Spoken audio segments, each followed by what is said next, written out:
Poland's anti-abortion initiative, new atheists collaborate with reform-minded Muslims, a look at a Brookings Institute report on anti-blasphemy in the digital age, Congress may allow federal contractors to discriminate, and I speak with Annie-Laurie Gaylor about the Freedom from Religion Foundation National Convention.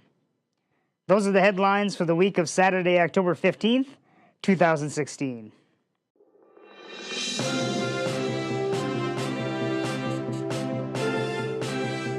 This is Atheist Lowdown with Mark Vanderbrink. Hello and welcome to the Lowdown. After mass protests, Poland's parliament voted 352 to 58 to reject a citizen initiative that would have banned all abortion except in the cases where the mother's life is in danger. The vote was held after anti-abortion activists collected some 450,000 signatures. The BBC reports that Poland has some of the most restrictive abortion laws in Europe. The procedure is only allowed if there is damage to the fetus, if pregnancy is the result of rape or incest, or a serious threat to the mother's health. The bill would have removed the former two exceptions. The Catholic Church withdrew its initial support over the provision to punish women. In a Time magazine article, new atheists Peter Boghossian, James Lindsay, and Phil Torres announced plans to work with reform-minded Muslims to help challenge extremism. They define new atheism as the view that, quote, every religion has negative consequences, and that even religious moderates contribute to the problem because, by affirming that faith is a legitimate reason to hold beliefs, they enable religious extremists. However, the three believe that this initial approach, while largely successful, has reached its maximum influence in the Muslim world. They seek to broaden the scope of allies to include those who still identify as Muslim, but seek to liberalize its values and help make reform possible from within the Muslim community, not just from without. In their own words, the way ahead requires being able to speak honestly about religion, and new atheism has been the most effective cultural effort to broker this conversation. Its endeavors going forward, however, must recognize the humanity in religion while maintaining a candid dialogue about deep-rooted conflicts between reason and faith. A matured new atheism is needed more today than ever before to offer a unique alternative to irreconcilable conflicts of faith, some of which wish to end the world. A new report by the Washington-based Brookings Institute analyzes anti-blasphemy in the digital age. According to the paper authored by Joel Fiss, nearly half of the countries and territories in the world have laws or policies that penalize blasphemy, apostasy, or defamation of religions, and nearly a quarter have anti-blasphemy laws or policies in place. While such laws exist throughout the world, they are particularly prevalent in Islamic countries, and their influence has even reached nations without such laws, as evidenced by the Charlie Hebdo murders and other such terrorist attacks. Advocates for anti-blasphemy laws claim they are merely curbing hate speech. However, as Fiss explains, while hate speech laws forbid speech that could harm the targeted individual, anti-blasphemy laws serve to protect the theology of the state rather than its citizens. Furthermore, the problem in the case of blasphemy is that online speech has created new opportunities for persecution by repressive regimes reasserting power. In that respect, the internet has created the illusion of freedom for citizens in non-democratic states, where users feel empowered to openly voice opinions without anticipating the consequences that they know would unfold offline.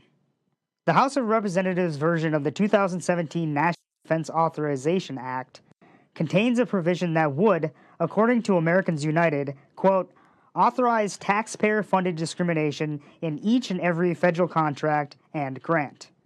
The provision in question requires religious organizations that are recipients of or offerers for a federal government contract to be provided protections and exemptions consistent with the Civil Rights Act of 1964 and the Americans with Disabilities Act of 1990.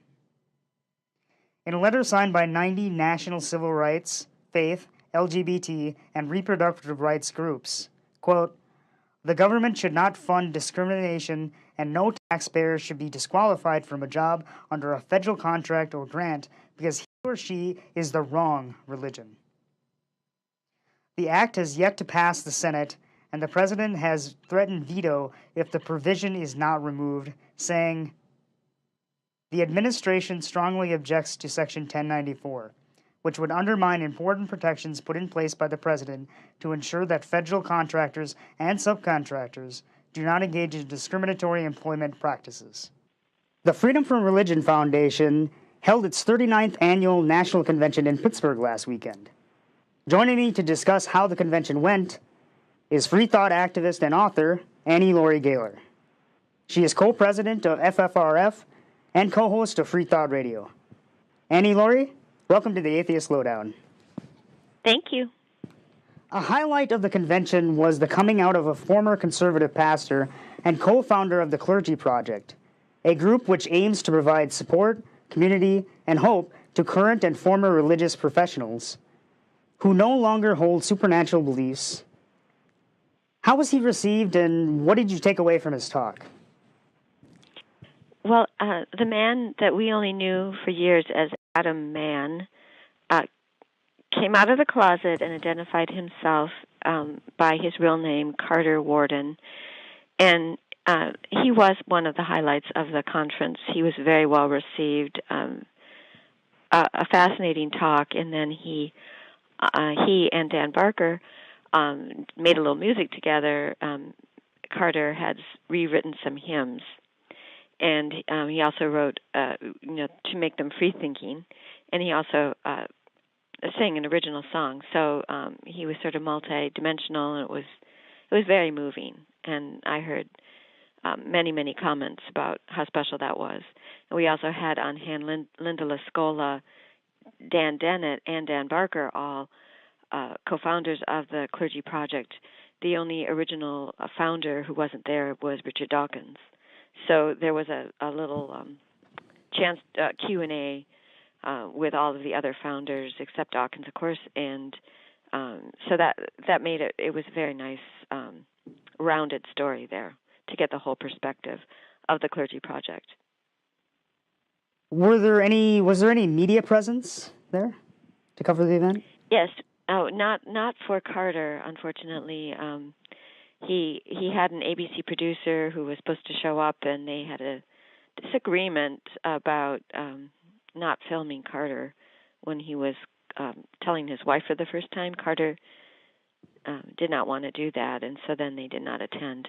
So that was a disappointment because they've been covering his story. But we have videotaped all of the conferences, and the transcripts will be in Free Thought today. So there'll be plenty of Free Thought coverage of it. And then we did have media on Saturday. There were 2 stories that came out in the Sunday paper.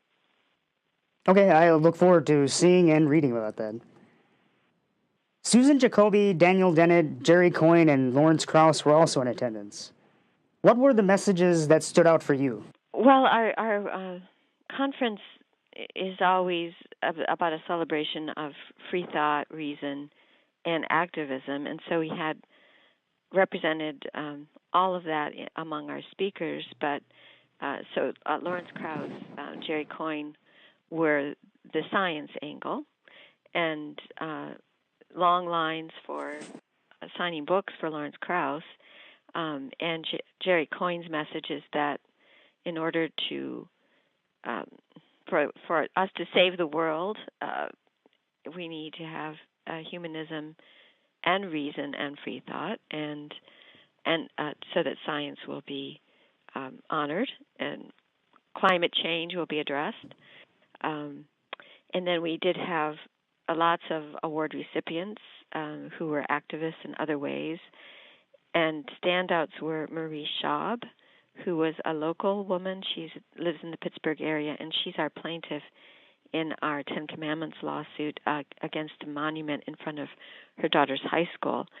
And we had been thrown out of court, and we just got a reversal on that by the appeals court, and it's looking very promising that we'll be able to remove that Ten Commandments as we removed another one in the area from a junior high school. And she was very entertaining, very real. She's put up with a lot of guff, and so we gave her the Atheist in Foxhole Courage Award.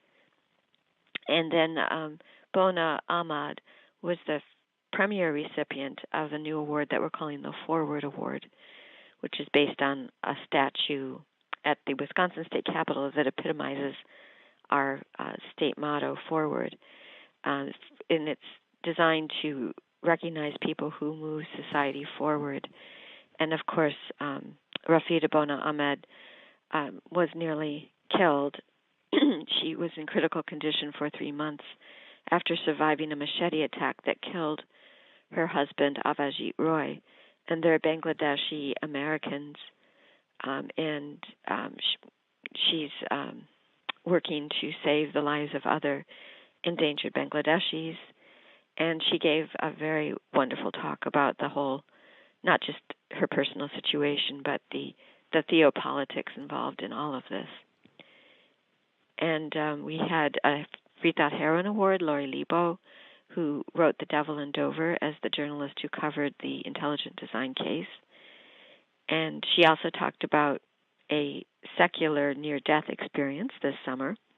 She nearly died from a heart attack, and talked about the science behind what people perceive as these near-death experiences. Susan Jacoby gave an excellent presentation, kind of a timely presentation pre-election. Freedom from Religion Foundation is the largest secular organization in the United States. It is also one of the most active, using the legal system to protect the First Amendment. What current cases or issues should our viewers be aware of? We have lots of lots of lawsuits going. One of the flashiest is Dan's lawsuit against Congress for denying him a chance to give a secular invocation to open the U.S. House. And we don't know whether we'll be able to stay in court or not, but that's a very major fight. There's never been an open atheist or agnostic allowed to give opening remarks in the U.S. House, which is really an injustice. And the chaplain of the House, who's a priest, absolutely barred Dan.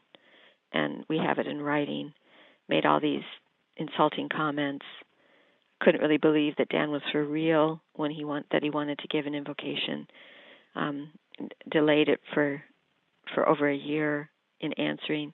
So we have that lawsuit going. We just, the lawsuit with Marie Schaub, of course we're watching to get the Ten Commandments monument removed from a high school. We just filed a lawsuit in Lehigh County, Pennsylvania, over a cross on their motto, and we have about a dozen other lawsuits. We are also taking on the IRS, excuse me, and are pursuing our challenges of favoritism and preferential treatment of churches as compared to other 501c3 nonprofits. So we have the housing allowance case continuing, and we're planning to refile a challenge against the Form 990 discrepancy, where churches are automatically excluded from filing tax returns in order to remain tax exempt, and all other 501c3s, such as FFRF, must do so. So you can look for that coming up. As we talked about, the elections are coming up, and according to national exit polls compiled by Public Religion Research Institute, the secular voting bloc increased from 14 to 25% since 2004, but actual turnout has remained flat at 12%. What message would you send to those nones choosing not to vote? So, first of all, I would like to say that FFRF conducted a poll of our own members, and it was last year. There were about 20,000 members last year. We've grown, or 21,000, but 8,000 returned the survey, which makes it not just statistically relevant but definitive. And 97% of the members of FFRF are registered to vote. So we believe that our members are voters, but I think that perhaps it's the millennials, the younger people. We tend to have an older base of membership, 60s and up, and older people tend to vote. So my message to millennials, to the non-voters, is you should vote like your rights matter. That we have put up a press release this week at our website with a statistical analysis showing that the nuns could swing the election, that we have power and we need to use it because that's what's going to get us noticed. In election years, non-believers might as well be invisible. We have to pinch ourselves for the number of times that we get even acknowledged. And the religious right or the religious blocs are being courted, and we're being totally ignored. And I think that they look at these statistics, these polling data, and they think, well, we can ignore them because they're not plugged in. Most of our members, as I said, are plugged in. I think this is just young people who are less apt to vote, and they need to wake up and realize the power they have and not to throw it away, never to throw away a vote. And when so much is at stake, and primarily, of course, we're not just voting for the next president, we're actually going to be electing the next Supreme Court justice and probably several after. And I consider the most important power of the president, from our point of view, is to nominate people for the Supreme Court. And the president sets the tone, of course, can launch wars and so on, do all kinds of things. But the Supreme Court appointments don't last just a year or a generation, but into several generations often. And we have a bad situation on the court where it's been a 5-4 swing vote against us. With the death of Scalia, we're 4-4. We need that fifth Supreme Court justice to be reclaimed and to reclaim the Supreme Court in the next coming years. So this is a vital election. I really appreciate your time, and I understand it's your day off, so thank you for speaking with us. Thank you, Mark, so much for asking. It was a very nice event, and we preceded it with a tour of Falling Water, which is the most visited destination spot of any Frank Lloyd Wright construction. And, of course, Frank Lloyd Wright was not religious. He was a very controversial figure, but very talented. It was fascinating, and I think that people appreciated seeing a local destination spot in Pittsburgh, and it's a very vibrant town, and we had a really good time. Thank you. Thank you. And that's the Lowdown. If you have a question or news story, email us or comment below. Have a great week, and stay secular, my friends.